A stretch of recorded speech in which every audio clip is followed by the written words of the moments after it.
우리가 방향을 돌려 여호와께서 내게 명령하신 대로 홍해길로 광야에 들어가서 여러 날 동안 세일산을 두루 다녔더니 여호와께서 내게 말씀하여 이르시되 너희가 이 산을 두루 다닌 지 오래니 돌이켜 북으로 나아가라.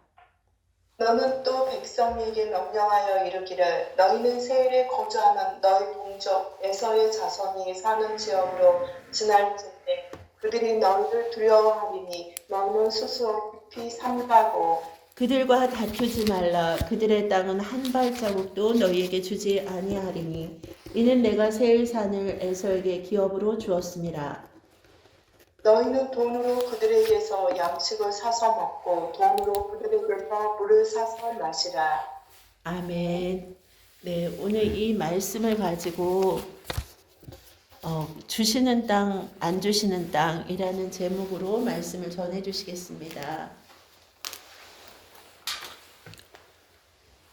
예, 감사합니다. 우리 기도하고 시작하겠습니다. 할렐루야. 사랑의 하나님 아버지 감사합니다. 오늘 이른 이 새벽 시간에 저희들을 말씀의 식탁 앞에 또한 불러 모아 주시니 감사를 드립니다.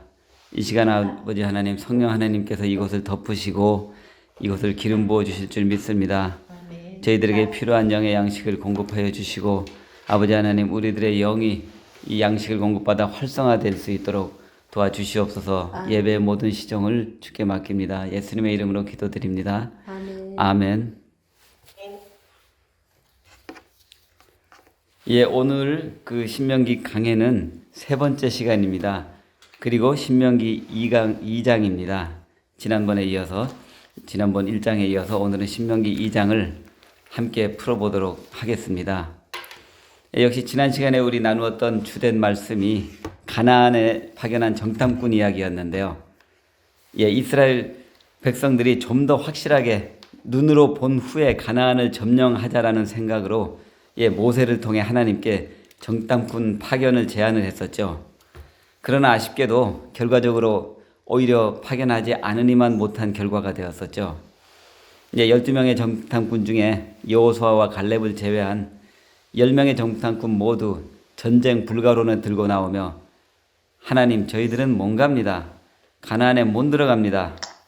애굽에 살고 있는 우리를 죽일라고 이곳에 데리고 왔습니까? 하면서 하나님의 권능에 반기를 들게 되었고 우리는 새 지도자를 뽑겠습니다 하는 그러한 모습. 그러나 결과적으로 그들의 눈에 보여지는 현상의 믿음에 대한 결과가 그대로 나타나면서 가나안을 들어갈 수 없었고 또 애굽이 아닌 광야를 뺑뺑이 도는 38년을 살펴봤습니다. 이런 것을 볼 때 우리가 순종이 제사보다 낫고 듣는 것이 숫양의 기름 부음보다 낫다는 사무엘상 15장의 말씀이 또 새삼 떠오릅니다.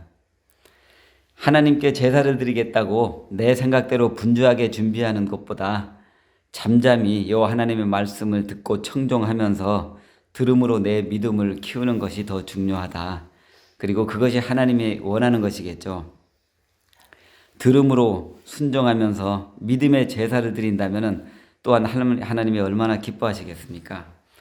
우리 모든 형제자매님들은 모두 들음, 순종, 믿음, 제사 이 네 가지가 하나로 함께 어우러져서 돌아가는 줄로 저희가 믿습니다. 아멘. 순종하면은 나의 선택권이 없어지는 것으로 생각하는데 사실은 그렇지 않습니다. 오히려 많은 선택권이 나에게 주어집니다.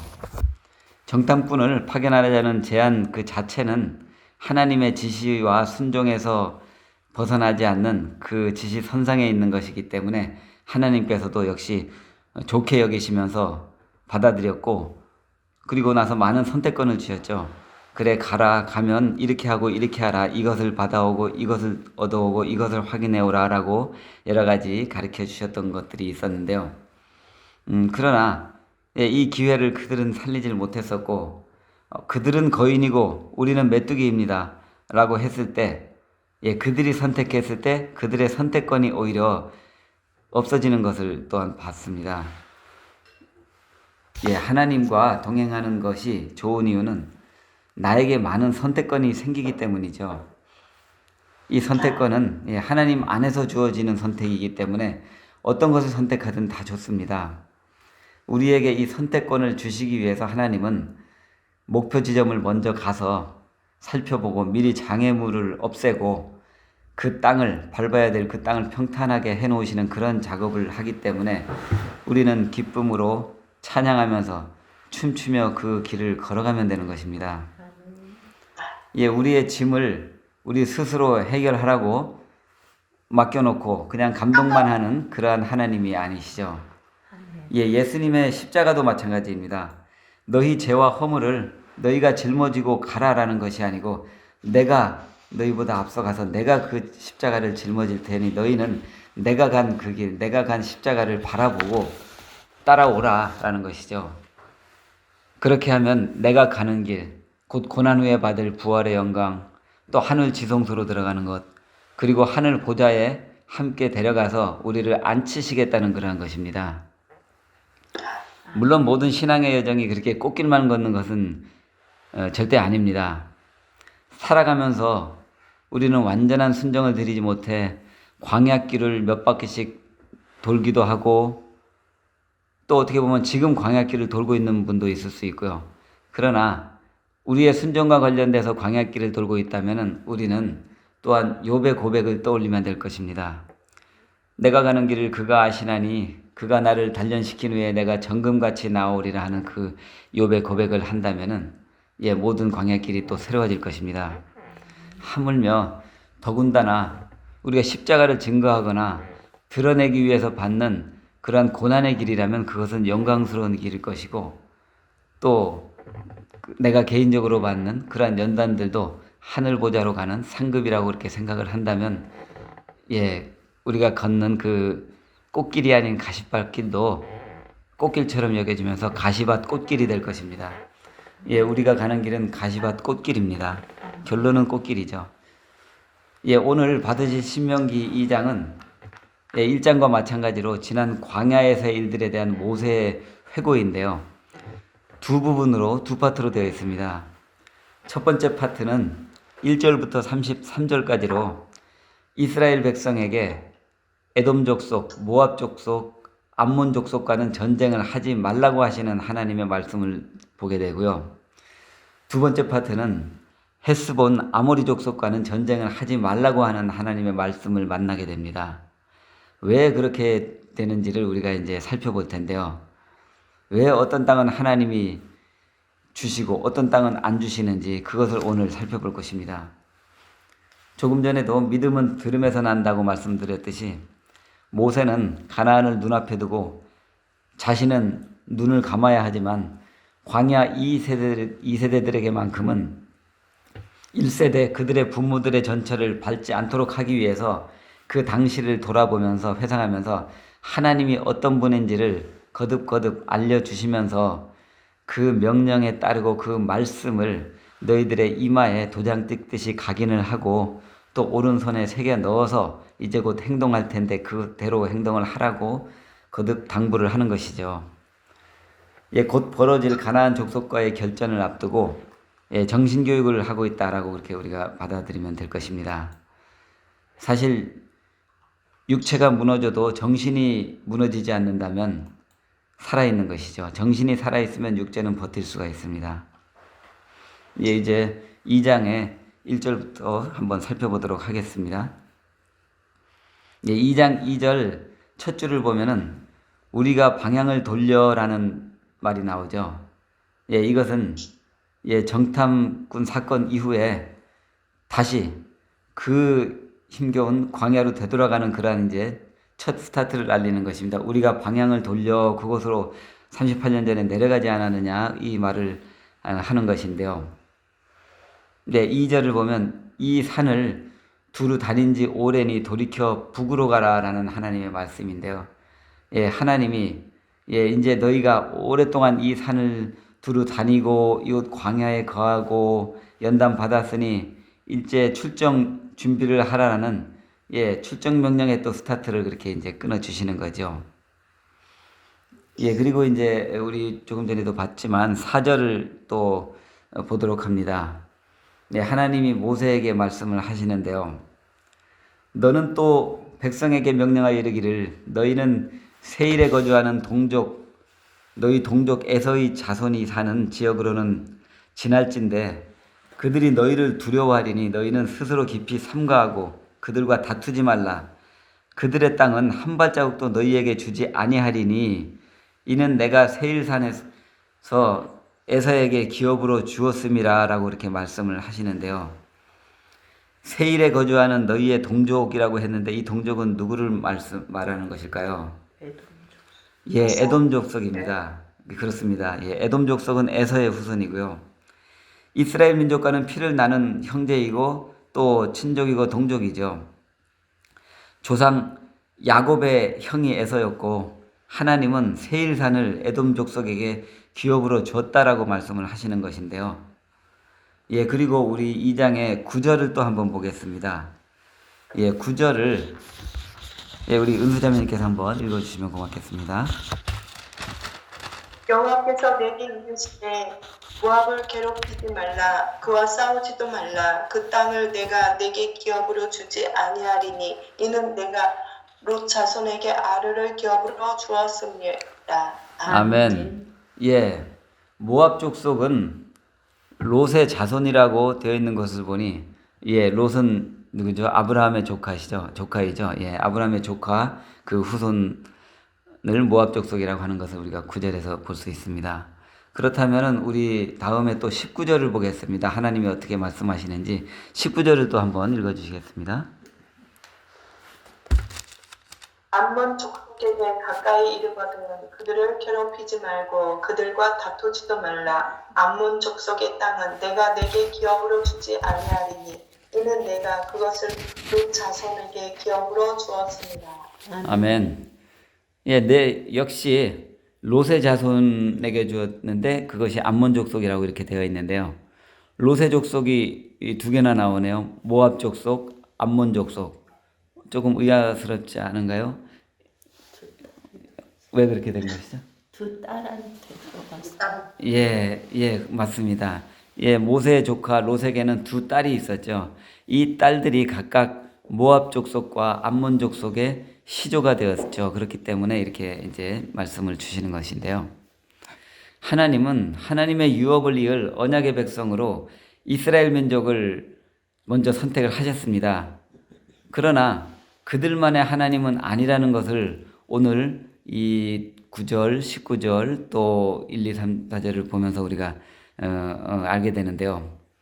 열방의 하나님께서 에돔과 모압과 암몬 족속에게도 축복을 해주시고 축복과 함께 그들에게 일정한 지역을 기업으로 주셨음을 명백하게 말씀을 하고 있는데요.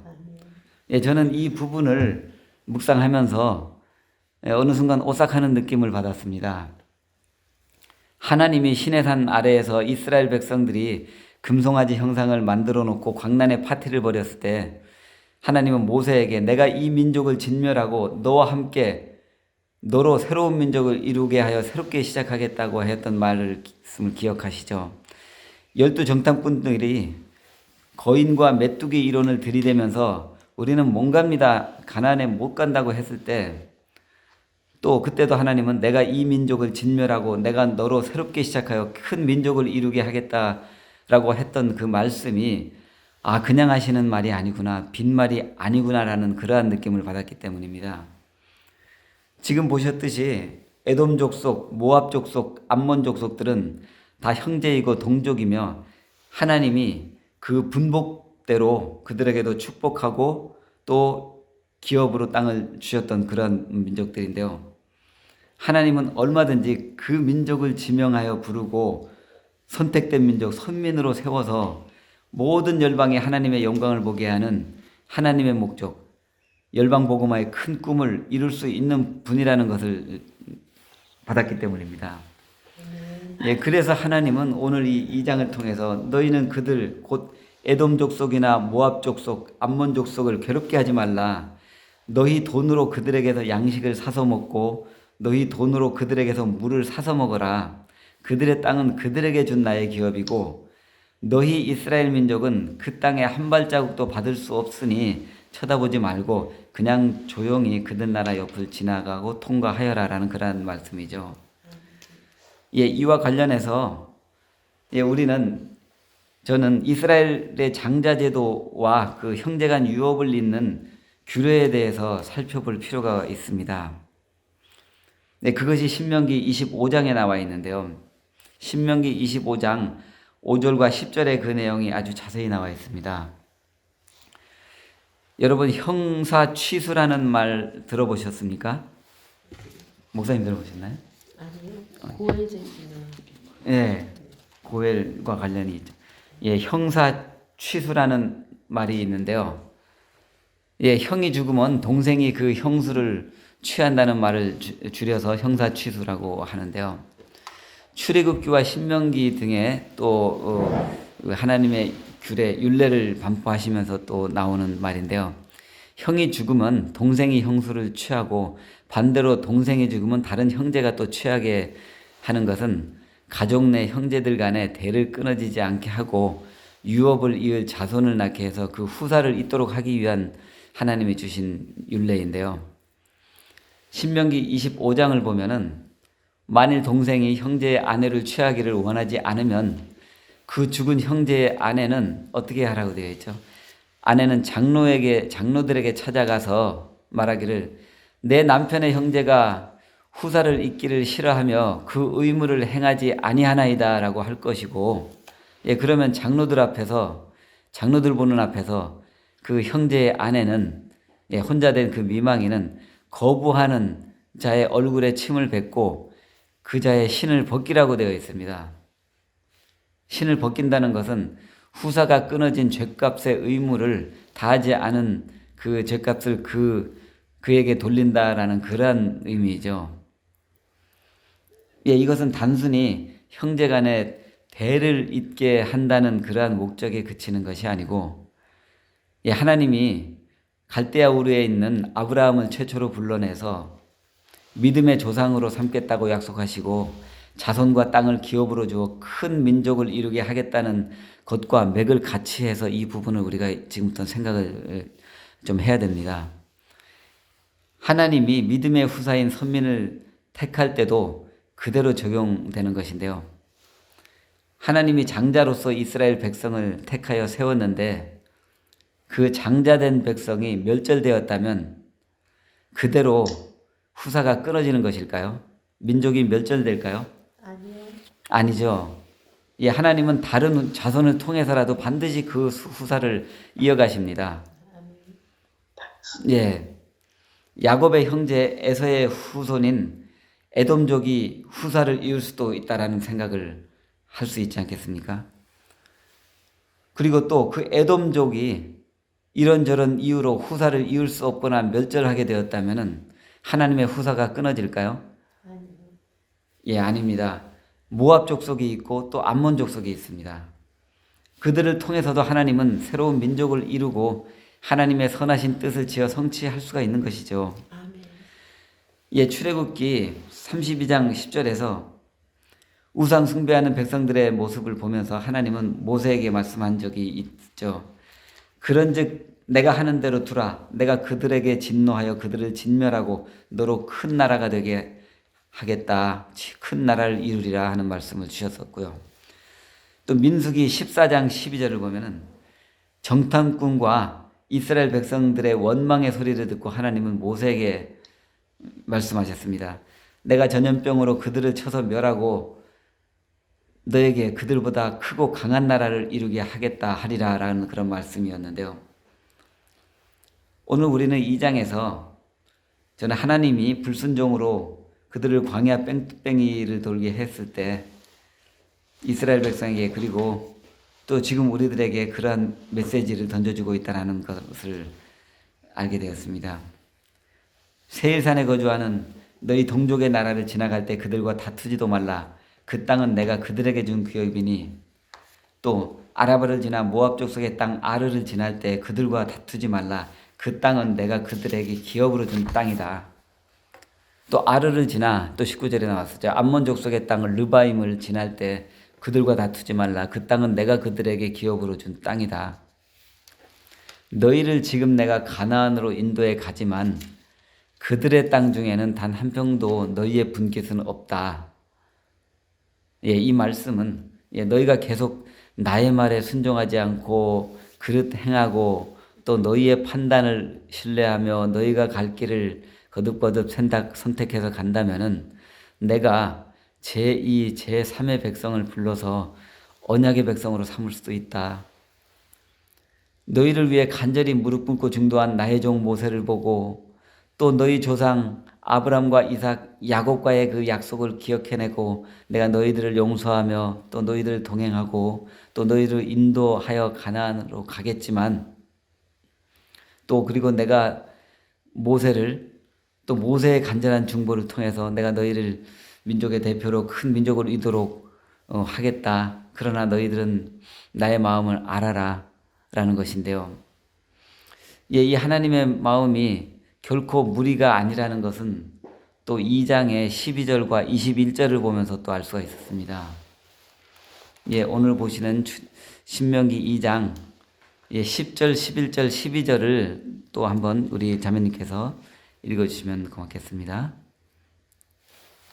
이전에는 에밋 사람이 거기 거주하였는데 아낙 족속같이 강하고 많고 키가 크므로 그들을 아낙 족속과 같이 르발미라 불렀으나 모압 사람은 그들을 에밈이라 불렀으며 호리 사람도 세일에 거주하였는데 에서의 자손이 그들을 멸하고 그 땅에 거주하였으니 이스라엘이 여호와께서 주신 기업의 땅에서 행한 것과 같느니라. 아멘. 이 말을 우리가 잘 음미해 봐야 되는데요. 하나님이 에돔 족속에게 세일 땅을 기업으로 줬는데 그들은 순종함으로 담대함으로 믿음으로 나아가서 살펴봤지만 거인같이 키가 크고 강한 아낙 족속을 치고 또 호리 족속도 쳐서 멸하고 그 땅을 차지하여 기업으로 받았다라는 것을 말씀하고 있는 것입니다. 이스라엘 백성들이 아낙 자손을 겁내고 무서워하면서 싸우지 않고 빠꾸도를 결정했던 것과는 상당히 비교되는 모습이죠. 이스라엘 자손들보다 먼저 하나님의 약속을 지어 성취한 동족이 모압 족속이었다라는 것을 지금 이 10절, 11절, 12절을 보면서 알 수가 있는 것이죠. 암몬 족속은 또 달랐을까요? 2장 또 20절에서 22절을 보면 우리가 또 알 수 있습니다. 2장 20절에서 22절을 좀 길긴 한데 자매님께서 한 번 더 읽어주시면 고맙겠습니다.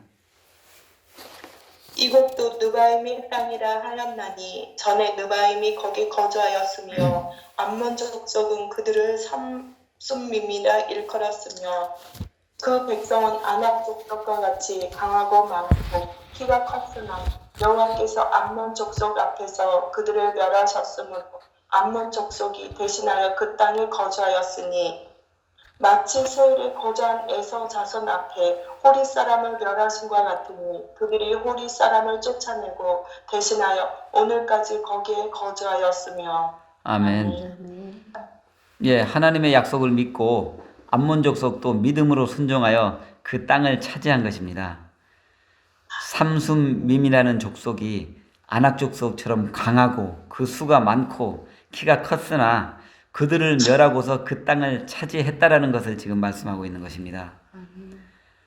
동족인 에돔 족속, 모압 족속, 암몬 족속 그리고 우리의 선민 이스라엘 민족 중에서 하나님의 약속을 믿고 성취해낸 그 순서를 우리가 본다면은 약속의 땅을 차지한 그 순위표를 한번 매겨볼까요? 믿음으로 기업을 차지한 순번을 매긴다면 어떻게 되나요?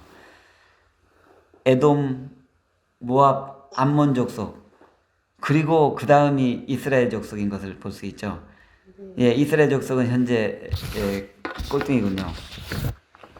이스라엘 백성들이 38년을 광야에서 뺑뺑이 도는 동안 그들의 동족인 이 족속들은 저마다 자신들의 분깃을 찾아서 누렸습니다.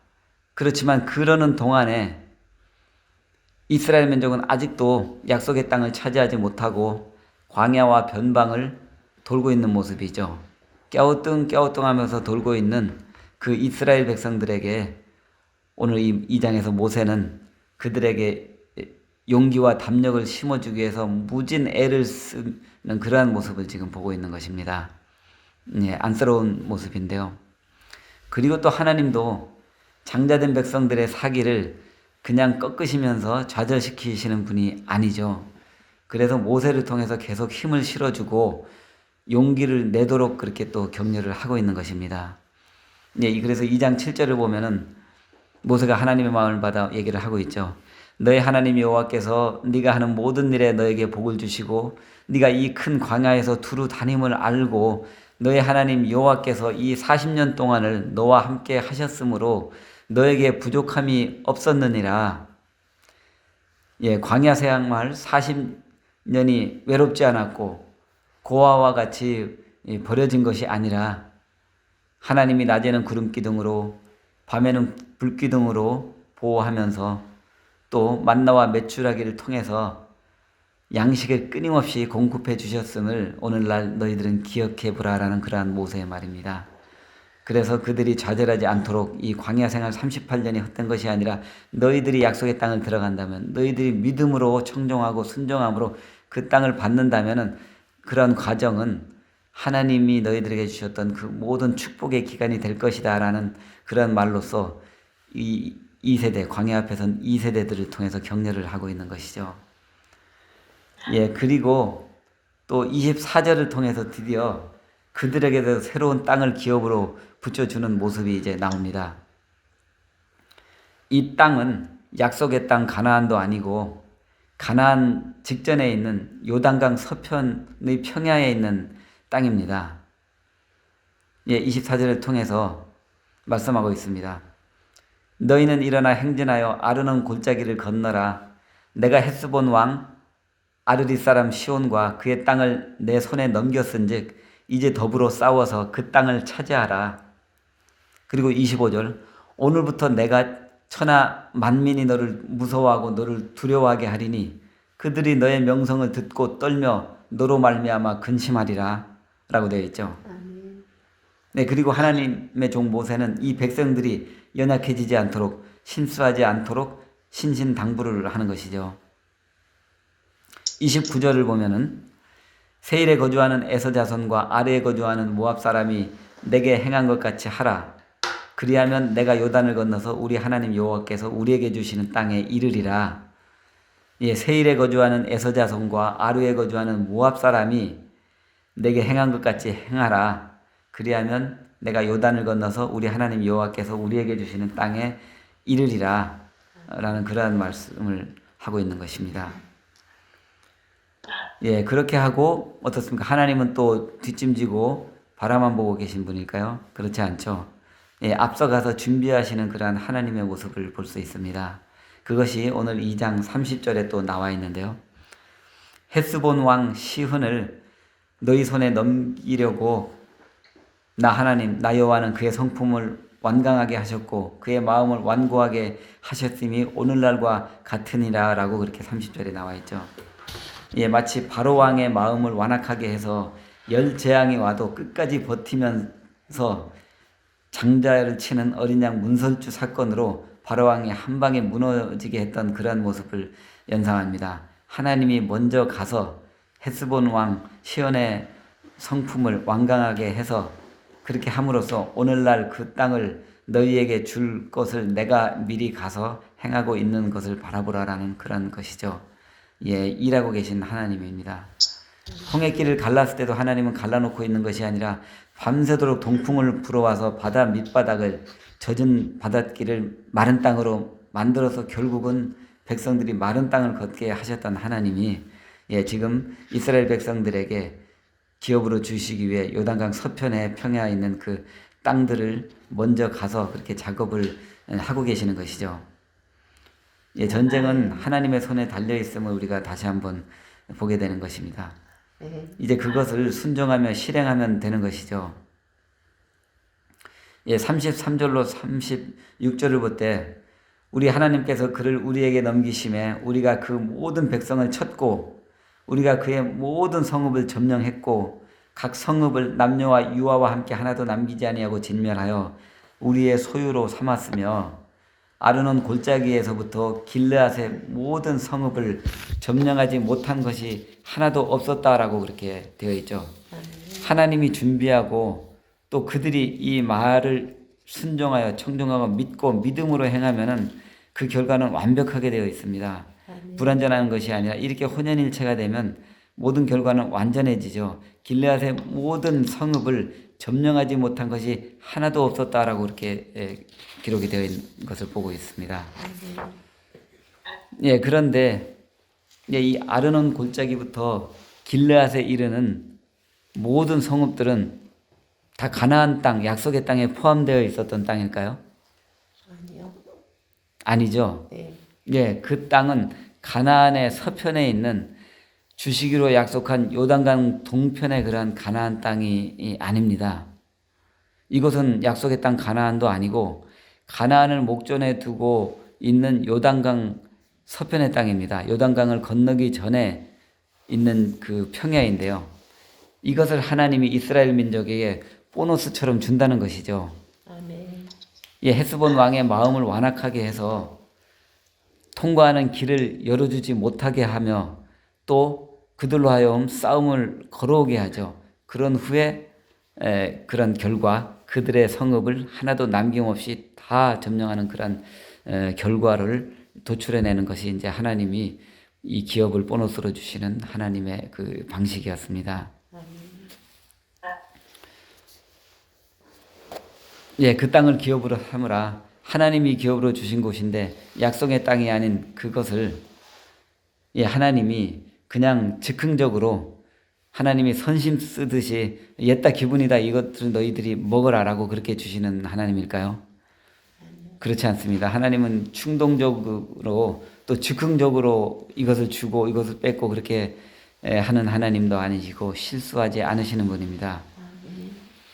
제가 지금 말씀 선포하기 전에 올려드린 그 스카이프에 올려드린 사진이 한 장이 있는데요. 그 지도를 보면서 이렇게 말씀을 드리면 이해가 아주 쉽습니다. 그 지도를 보면은 가나안 땅이 나오고 요단강 동편의 가나안 지역 땅, 또 가나안 요단강 서편에 또 그 지금 말씀드린 그러한 이방 민족이 살던 땅이 다 나오는데요. 그것을 나중에 이제 12지파들이 하나씩 점령해서 차지해서 분깃으로 나눠서 가졌을 때 그 완성된 지도인데요. 요단강 서편 땅, 요단강 동편 땅, 그리고 지금 조금 전 설명드렸던 요단강 동편에 보너스로 받은 그러한 기업의 땅, 그것은 이제 지도에서 보듯이 므낫세 지파, 갓 지파, 르우벤 지파들이 차지를 하는 모습을 볼 수 있죠.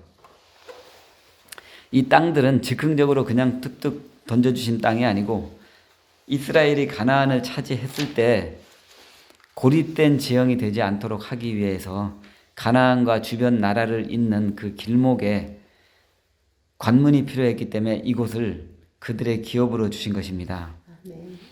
가나안과 모압 평야, 또 가나안과 요단강 서편의 메소포타미아 지역의 평야, 지도 우측편에 이제 땅 모양의 그 갈색으로 되어 있는 것들이 다 이제 모압 평야이면서 메소포타미아 평야 지역이죠. 그쪽 우측편이 이제 아수르 지역이 되고 또 좀 더 아래쪽으로 내려가면 페르시아만 평야가 나오면서 그곳이 이제 바벨론 제국이 있는 그러한 땅들이죠. 그곳이 대륙으로 가는 아주 요충지입니다. 그렇기 때문에 헤브론 지역을 그들에게 기업으로 줘서 그들의 밥이 되도록 해서 예, 그리고 또 그 다음 장에도 나오지만 바산 지역까지 함께 요단강 서편 지역의 땅들을 밥으로 그들에게 먹도록 주신 것인데요. 예, 그렇기 때문에 나중에 또 그 땅을 분배하는 과정에서 예, 르우벤 지파, 갓 지파, 므낫세 지파들이 각각 차지해서 거주를 하는 곳이고 그 땅은 매우 비옥하고 좋은 땅입니다. 예, 우리가 좀 더 깊이 또 생각을 해볼 필요가 있습니다.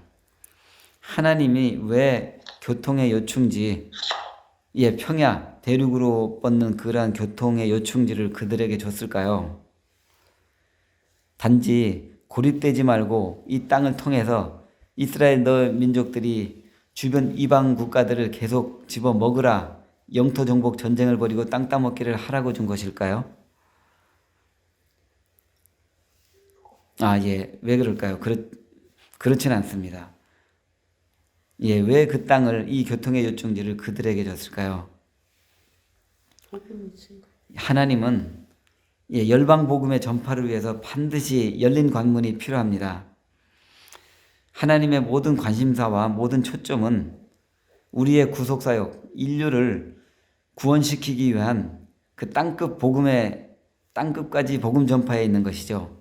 지금 이스라엘 지파 그 민족들은 그것을 알지 못하지만, 또 지금 이스라엘 땅, 육적 이스라엘 사는 민족들은, 그 국민들은 아직 그것이 열리지 않았지만, 하나님의 궁극적인 목적은 그런 것입니다. 그 일을 지어 성취하기 위하여 선택한 민족이 이스라엘 민족이죠. 또 그 일을 위해서 이 땅에 오신 분이 성자 하나님 예수 그리스도이십니다. 아멘. 아멘이시죠. 예수님은 고작 이스라엘이라는 작은 나라, 그 한 나라의 왕이 되기 위해서, 또 그 한 나라가 식민지에 쌓인 것을 로마 압제로부터 해방시키기 위하여 오신 분이 아닙니다. 열방의 하나님이고, 또 죄로 물든 인류의 구속을 위하여 모든 민족과 모든 나라와 모든 방언과 모든 족속의 구원자로 오신 성자 하나님이시죠. 그 하나님이, 성부 하나님이 우리에게 기업으로 주신 분이 이 예수 그리스도이신 것이고요. 우리는 오늘날 그 예수를 믿음으로 우리는 하나님의 언약의 백성, 약속의 자녀, 그리고 믿음의 후사가 된 것입니다. 정말 참으로 놀랍지 않을 수가 없습니다. 오늘 신명기 2장에서 보듯이 하나님이 이스라엘 민족에게 주신 이 약속의 땅이 가나안이라면은, 오늘 우리에게 주신 가나안은 어디일까요? 천국. 그렇습니다. 천국입니다. 우리가 가야 할 그 가나안은 천국입니다. 하늘 도성입니다. 하나님이 계신 하늘 도성 천국이시죠. 그래서 장차 신랑 예수님과 또 가나안 혼인잔치 같은 성혼식을 우리가 그곳에서 하는 것이고요. 영원히 함께 살아가야 할 새 땅, 새 하늘, 새 예루살렘 성인 것이죠. 이 가나안을 차지하기 위해서 우리의 기업인 예수 그리스도와 함께 우리는 영적 전쟁을 수행을 해야 하는 것이죠. 사단은 오늘도, 지금 이 시간도 그것을 깨닫지 못하도록 하기 위해서 사단은 한순간도 졸지도 않고 잠들지도 않으면서 집요하게 방해를 하고 있습니다. 광야를 돌고 있는 이스라엘의 하나님으로 묶어놓기 위해서, 이스라엘의 백성이 하나님으로 묶어놓기 위해서 엄청난 방해 공작을 하고 있는 것이죠. 그리고 그 사단은 늘 우리의 귀에 속삭입니다. 너는 너무 보잘것없고 볼품이 없는 작은 존재다. 네가 무슨 열방복음의 꿈을 품고 그것을 꿈꾸겠다는 거지. 지금 세상은 너무나도 강하고 힘있고 거인족 같은 안악 자손들이 모여있는 곳이야. 네가 그들과 싸워 이길 가능성은 거의 없어. 그건 네가 넘지 못할 넘사벽이다 라는 그런 속삭임을 계속 우리에게 주고 있는 것인데요. 그냥 세상 가운데로 가서 빠꾸도해서 편안하게 살아. 그러면 돼. 편안하게 즐기면 살아. 그렇다면 세상에 달라질 것 하나도 없어. 그냥 너는 너를 위해 살아가면 되는 거다라는 그러한 속삭임을 늘 우리에게 주고 있는 것이죠. 그렇다면 우리는 이러한 속삭임에 미혹되어서 주저앉아 있을 수는 없겠죠. 그것과 타협을 해서도 안 될 것입니다.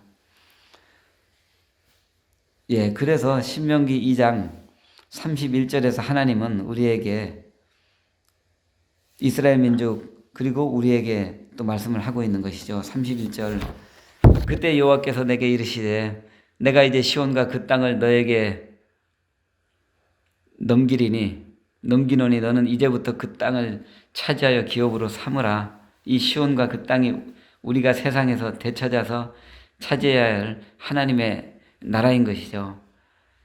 하나님의 나라가 임박한 이때에 우리는 하나님이 주신 우리의 기업 예수 그리스도를 예, 우리의 대장으로 모시고 영원한 기업으로 삼고 우리는 날마다 일상에서 벌어지는 크고 작은 영적 전쟁에서 우리의 기업 예수 그리스도와 함께 승리하는 그러한 날들이 계속 되어야 될 것입니다. 예, 그러한 날들을 늘 찾아가면서 일상 속에서 믿음으로 선포하고 일상 속에서 믿음으로 찾고 일상 속에서 하늘 보좌에 앉은 그러한 우리 성도님들이 모두 되시기를 예수님의 이름으로 축원드립니다. 아멘. 예, 기도하겠습니다.